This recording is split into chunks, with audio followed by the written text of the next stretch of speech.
नमस्कार मित्रों, कैसे हैं आप सब? कमेंट बॉक्स में ज़रूर बताइएगा। आपका एक बार फिर से स्वागत है हमारे चैनल श्री हरि जी भक्ति में। तो दोस्तों, आज मैं आपको विभीषण जी के बारे में 7 रहस्य बताने जा रहा हूँ, जिसे सुनकर आप दंग रह जाएंगे। दोस्तों, अगर आपने अभी तक हमारे चैनल श्री हरि जी भक्ति को सब्सक्राइब नहीं किया है तो इसे प्लीज़ सब्सक्राइब करें और बेल आइकन को ऑल पे हिट कर दें। तो आइए इस वीडियो की शुरुआत करते हैं। महर्षि विश्वा को असुर कन्या कैकसी के संयोग से 3 पुत्र हुए, रावण, कुंभकर्ण और विभीषण।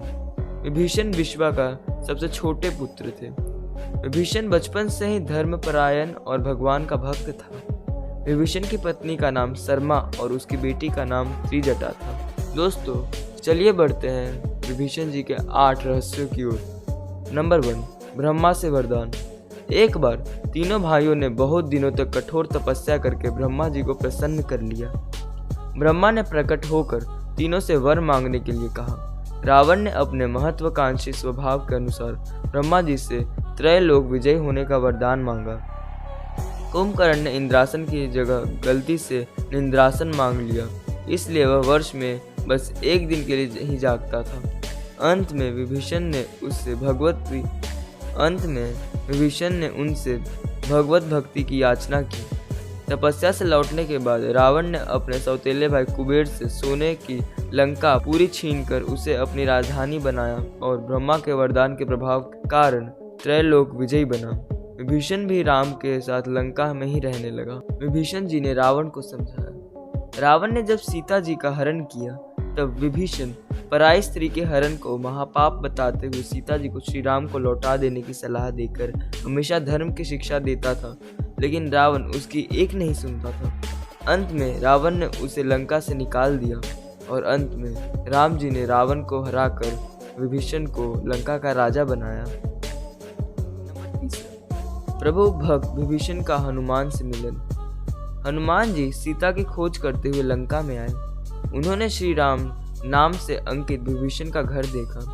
घर के चारों ओर तुलसी के वृक्ष लगे हुए थे। सूर्योदय के पूर्व का समय था। उसी समय श्री राम नाम का स्मरण करते हुए विभीषण जी की निद्रा भंग हुई। राक्षसों के नगर में श्री राम भक्त को देखकर हनुमान जी को आश्चर्य हुआ।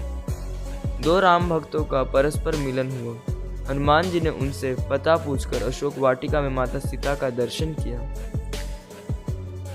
नंबर 4, नहीं जला विभीषण का घर। जब हनुमान जी लंका का दहन कर रहे थे तब उन्होंने अशोक वाटिका को इसलिए नहीं जलाया क्योंकि वहां सीता जी को रखा गया था। दूसरी ओर उन्होंने विभीषण का भवन इसलिए नहीं जलाया क्योंकि विभीषण के भवन के द्वार पर तुलसी का पौधा लगा था।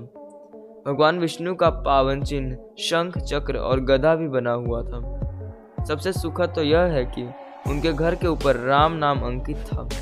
यह देखकर हनुमान जी ने उनके भवन और मंदिर को नहीं जलाया। नंबर 5, राम के शरणागत हुए विभीषण।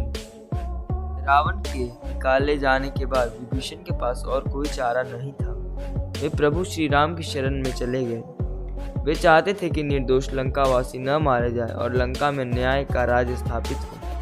विभीषण के शरण याचना करने पर सुग्रीव ने श्री राम से उसे शत्रु का भाई व दुष्ट बताकर उनके प्रति आशंका प्रकट की और उसे पकड़कर दंड देने का सुझाव दिया। हनुमान जी ने उन्हें दुष्ट की बजाय शिष्ट बताकर शरणागति देने की वकालत की।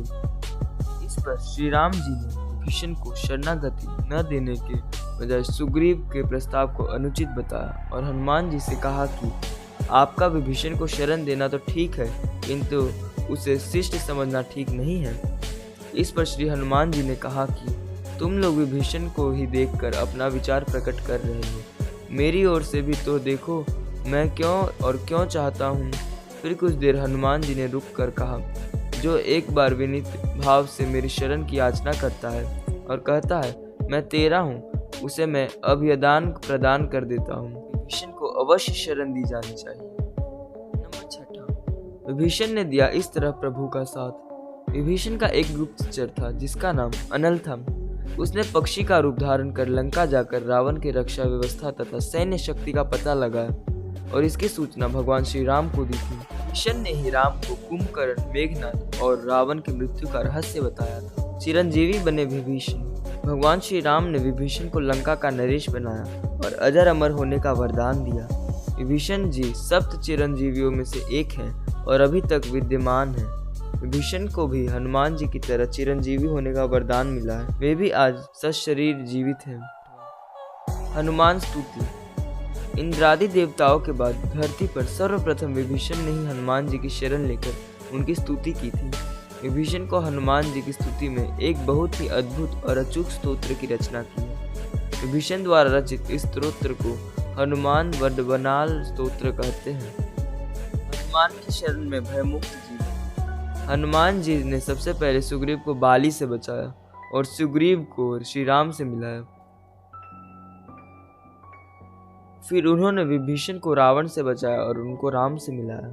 हनुमान जी की कृपा से ही दोनों को ही भयमुक्त जीवन और राजपद मिला।